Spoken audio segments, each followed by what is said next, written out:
찬송가 272장을 찬양하며 12월 10일 금요일 새벽 기도회를 하나님께 올려드립니다.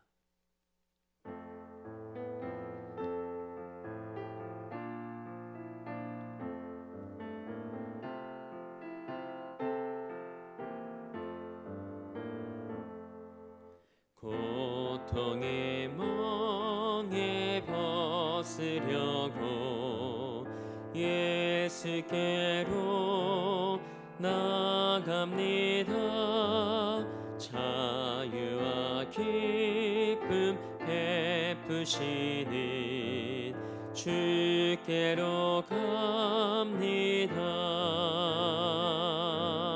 병든 내 몸이 튼튼하고 빈궁한 삶이 의해지며 죄악을 벗어버리려고 주께로 갑니다. 낭패와 실망 당한 뒤에 예수께로 나갑니다.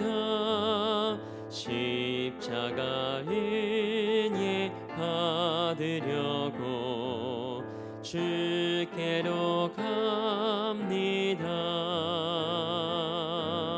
슬프던 마음 위로받고 인생의 풍파 잔잔하며 영광의 찬송 부르려고 주께로 갑니다. 교만한 마음을 내버리고 예수께로 나갑니다. 복되신 말씀 따르려고 주께로 갑니다. 실망한 이 몸 힘을 얻고 예수의 크신 사랑받아 하늘의 기쁨 맛보려고 주께로 갑니다.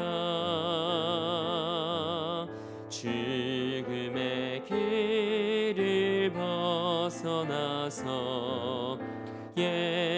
예수께로 나갑니다. 영원한 집을 바라보고 주께로 갑니다. 멸망의 폭우 헤어나와 평화의 나라 다다라서 영광의 주를 배우려고 주께로 갑니다. 사도신경으로 우리의 신앙을 고백합니다. 나는 전능하신 아버지 하나님, 천지의 창조주를 믿습니다. 나는 그의 유일하신 아들, 우리 주 예수 그리스도를 믿습니다. 그는 성령으로 잉태되어 동정녀 마리아에게서 나으시고 본디오 빌라도에게 고난을 받아 십자가에 못 박혀 죽으시고 장사된 지 사흘 만에 죽은 자 가운데서 다시 살아나셨으며 하늘에 오르시어 전능하신 아버지 하나님 우편에 앉아 계시다가 거기로부터 살아있는 자와 죽은 자를 심판하러 오십니다. 나는 성령을 믿으며 거룩한 공교회와 성도의 교제와 죄를 용서받는 것과 몸의 부활과 영생을 믿습니다. 아멘. 찬송 259장 우리 한 장 더 하나님 앞에 박수하며 찬양으로 영광 올려드립니다.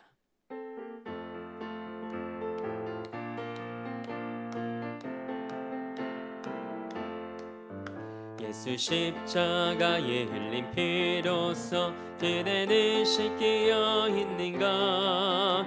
더러운 죄 희게 하는 능력을 그대는 참을지 않은가? 예수의 보혈로 그대는 씻기어 있는가? 마음속에 여러 가지 죄악이 깨끗이 씻기어 있는가? 주 예수와 밤낮으로 늘 함께 그대는 행동을 하는가? 아무 때나 어디서나 그대는 십자가 붙들고 있는가? 예수의 보혈로 그대는 씻기어 있는가? 마음속에 여러 가지 죄악이 깨끗이 씻기어 있는가? 주님 예수 다시 올 때 그대는 영접할 예복이 있는가? 그대 몸은 거룩한 곳 성국에 들어갈 준비가 됐는가? 예수의 보혈로 그대는 씻기어 있는가? 마음속에 여러 가지 죄악이 깨끗이 씻기어 있는가?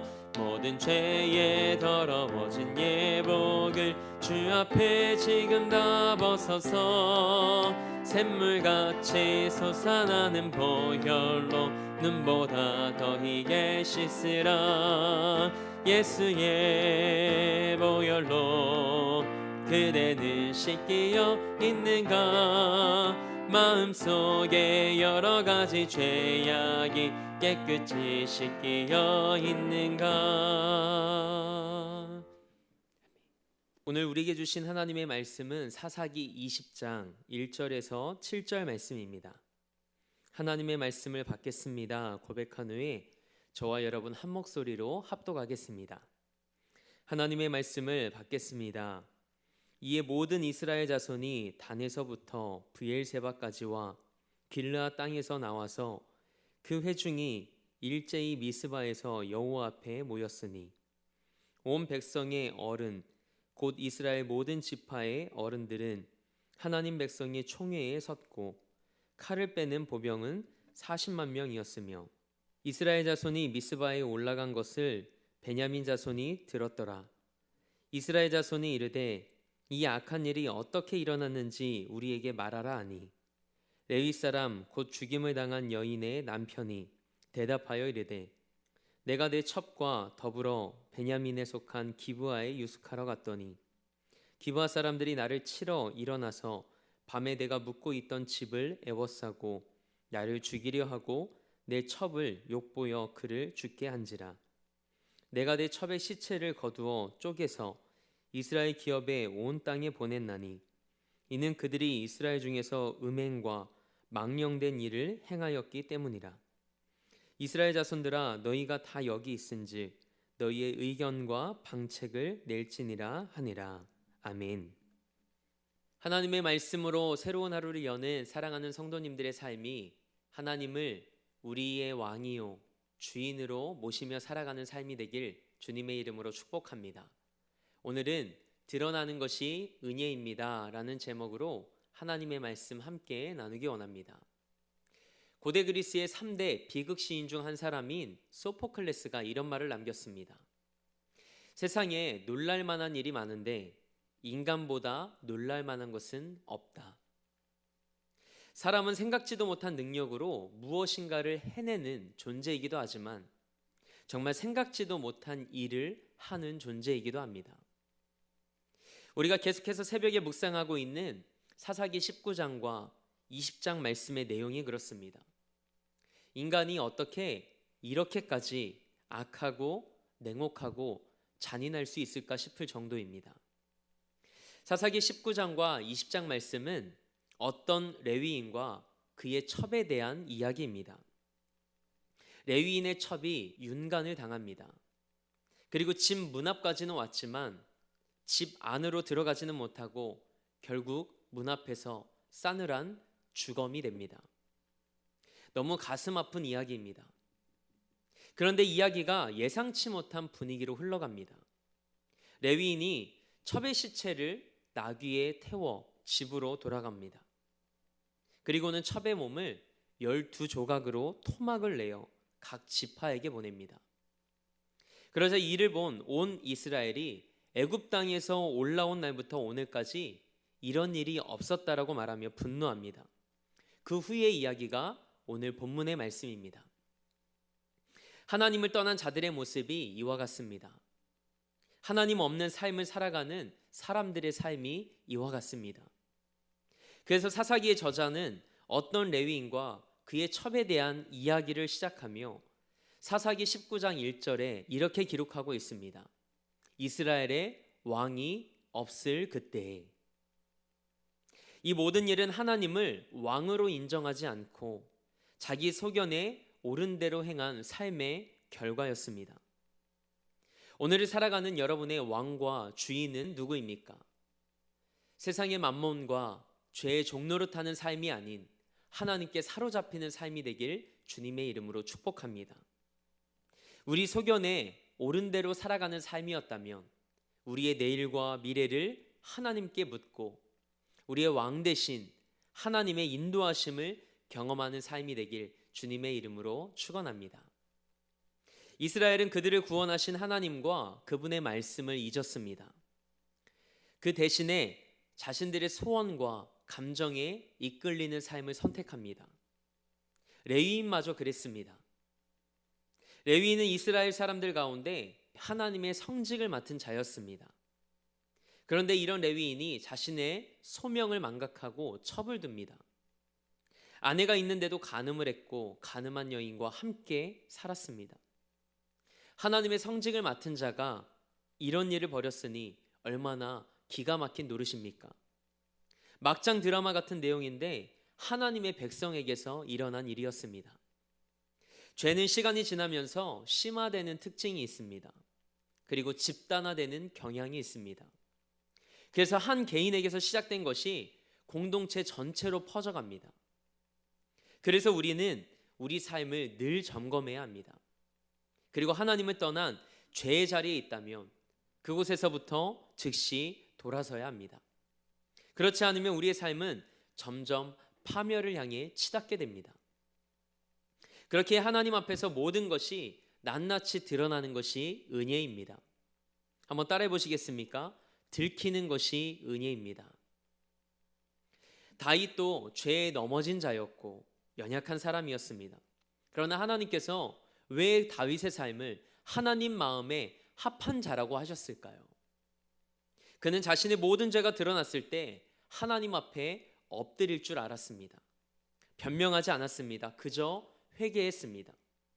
이것이 하나님께서 기뻐하시는 삶의 모습이자 하나님을 왕으로 모신 자의 삶의 모습입니다. 하지만 레위인은 이스라엘 지파들이 모여 이 악한 일이 어떻게 일어났는지 말하라고 할 때 자신이 한 행동과 비겁함은 숨기고 자신이 당한 모욕감만 언급합니다. 자기 살겠다고 첩을 불량배들에게 내어주고 자신의 첩을 찾지도 기다리지도 않고 잠자리에 들었습니다. 아침에 일어나 자신의 첩은 찾지도 않고 길을 떠나려 하는 모습과 눈앞에 펼쳐진 처참한 그 장면을 목격하고도 냉정하게 떠나가자라고 말하는 그였습니다. 자신의 야비한 잘못들은 모두 숨긴 채 기브아 사람들이 자신을 죽이려 했다는 과장된 보고로 이스라엘의 분노를 부추깁니다. 불량배의 잔혹함 못지않게 시체를 쪼개는 비정상적인 일을 정당화하면서 사적인 복수심을 이스라엘 전체에 전염시킵니다. 그러면서도 그는 두려워하지 않습니다. 부끄러워하지 않습니다. 자기 첩의 죽음에 대한 애도의 표현조차 없습니다. 그런데 놀라운 것은 이것이 오늘을 살아가는 우리의 모습이라는 것입니다.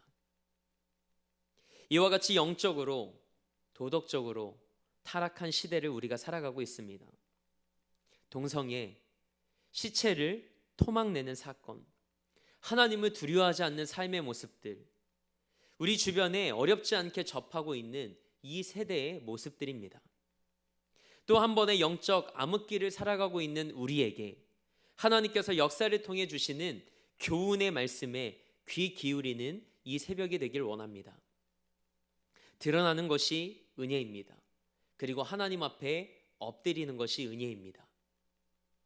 자신의 죄악은 전혀 인식하지 못한 레위인, 그리고 기브아의 죄악에만 분노한 이스라엘 지파들, 베냐민 지파를 제외한 이스라엘의 11지파가 힘을 합쳐 일어납니다. 이스라엘의 최북단에 있는 단에서부터 최남단인 브엘세바까지 모든 온 이스라엘이 미스바에 모입니다. 미스바라는 곳은 이스라엘 사람들에게 매우 중요한 곳입니다. 야곱이 외삼촌 라반의 집으로 가서 레아와 라헬과 결혼을 합니다. 그리고 자신의 소유를 가지고 고향으로 향하죠. 그런데 뒤늦게 이 사실을 알게 된 라반이 이 야곱을 쫓아와 마주섭니다. 그리고 야곱과 라반이 시시비비를 가립니다. 그래서 둘 사이에 오해가 풀리죠. 그런 후에 그곳에 돌 무더기를 쌓고 그곳의 이름을 미스바라고 불렀다고 창세기 31장 49절 말씀은 기록하고 있습니다. 미스바는 파수대, 망대라는 뜻입니다. 하나님께서 너와 나 사이를 감찰하신다는 것이죠. 그래서 미스바는 하나님의 판단을 받는 장소라는 의미가 담겨져 있습니다. 이후 사무엘 시대에도 블레셋에 의해 억압을 받았을 때 이스라엘이 모여 회개합니다. 이처럼 미스바는 이스라엘에게 있어서 대단히 중요한 곳입니다. 그런데 본문 1절 말씀을 보니 사람들이 다 나와 미스바에 모여서 하나님의 뜻을 구합니다. 그런데 여기에서 우리가 주목해 보아야 하는 단어가 있습니다. 일제히라는 단어입니다. 예외 없이 이스라엘 모든 지파가 동참했음을 알 수 있습니다. 그런데 하나됨의 목적이 무엇이었습니까? 평화로운 해결을 위한 회의였나요? 아닙니다. 베냐민 지파를 징계하기 위해 모였습니다. 사람들은 누군가를 미워하는 일, 그리고 공공의 적이 생기면 이성이 작동하지 않습니다. 그래서 총회에 칼을 빼는 보병 40만 명이 모입니다. 가나안과 싸우는 일에는 하나가 되지 못하고 겨우 10,000명만 모였던 이스라엘이었습니다. 그러나 형제 지파와 싸우는 일에는 일제히 하나가 되어 무려 40만 명이 운집합니다. 하나 되어 모이는 것은 정말 좋은 일입니다. 그러나 우리는 모이기 전에 잘 분별해야 됩니다. 앞뒤를 분간하지 못했던 니느웨 백성들도 심판의 선포를 듣고 회개했는데 이스라엘 백성들은 회개는커녕 동족 간의 싸움에 연합했습니다. 이스라엘은 분별력을 상실했습니다. 이스라엘 전역에 만연했던 그 죄악은 보지 못한 채 단지 기브아 사람들의 악행에만 분노했습니다. 마태복음 7장 3절에서 예수님이 이렇게 말씀하셨죠. 어찌하여 형제의 눈 속에 있는 티는 보고 내 눈 속에 있는 들보는 깨닫지 못하느냐. 하나님께서 이 새벽에 여러분과 저에게 분별의 은혜를 허락해 주시길 기도합니다. 타락한 사사시대의 이스라엘을 타산지석 삼아 오늘날 교회와 그리스도인이 지녀야 할 모습이 무엇인지 깨닫기를 원합니다. 모임을 잘 분별하시길 바랍니다. 연말에 모임이 많으실 겁니다. 우리가 있어야 할 곳과 그렇지 않은 곳을 잘 분별하고 구분할 수 있길 원합니다. 진짜 있어야 할 곳에는 있지 않고 있지 않아도 되는 곳에 머무는 삶이 되지 않길 주님의 이름으로 축원합니다. 함께 기도하겠습니다. 하나님, 이 시대를 살아가며 우리를 살리시는 하나님만 붙잡기를 원합니다. 하나님께 속한 것을 바르게 분별하고 약속의 말씀을 붙잡을 때 하나님의 일하심을 경험케 하옵소서. 우리에게 회개의 영을 부어주셔서 잘못된 길에서 벗어나 생명의 길로 돌아서는 성령의 역사를 일으켜 주옵소서. 드러나는 것이 은혜임을 믿습니다. 언제나 우리 왕 되신 하나님 앞에 엎드리는 삶이 되게 하옵소서. 이 나라와 열방을 사랑하는 마음으로 기도합니다. 믿음으로 무릎 꿇는 자들을 통해 하나님의 때에 하나님의 방법대로 이 세대를 회복시키시는 하나님의 은혜를 목도케 하여 주옵소서. 우리 대림교회를 위해 기도합니다. 영혼을 구원하고 삶을 변화시키는 재단으로 하나님께 쓰임받게 하옵소서. 대림교회 형제교회들과 한국교회들 그리고 선교사님들의 사역의 자리와 가정도 기억해 주옵소서. 어렵고 힘겨운 상황 속에서도 하나님을 바라보며 하나님의 전적인 은혜로 이 시간을 잘 이겨나갈 수 있게 하옵소서. 우리 담임 목사님도 기억해 주셔서 하나님께 아름답게 쓰임받는 목회자 되게 하옵소서. 그리고 사랑하는 성도들의 삶과 가정과 일터를 지켜주시길 원합니다. 특별히 사랑하는 우리 자녀들의 내일과 미래를 기억하여 주셔서 하나님의 계획하심과 뜻대로 쓰임받는 믿음의 세대 되게 하옵소서. 오늘도 삶의 자리를 성전 삼아 미디어 예배로 이 하루를 시작합니다. 믿음으로 살아가는 오늘의 삶 속에서 하나님의 말씀이 삶이 되는 하루가 되게 하옵소서. 그렇게 하실 하나님을 기대하며 우리 삶의 목적 되시고 이유 되신 우리 주 예수 그리스도의 이름으로 기도합니다. 아멘. 하늘에 계신 우리 아버지, 아버지의 이름을 거룩하게 하시며 아버지의 나라가 오게 하시며 아버지의 뜻이 하늘에서와 같이 땅에서도 이루어지게 하소서. 오늘 우리에게 일용할 양식을 주시고 우리가 우리에게 잘못한 사람을 용서하여 준 것 같이 우리 죄를 용서하여 주시고 우리를 시험에 빠지지 않게 하시고 악에서 구하소서. 나라와 권능과 영광이 영원히 아버지의 것입니다. 아멘.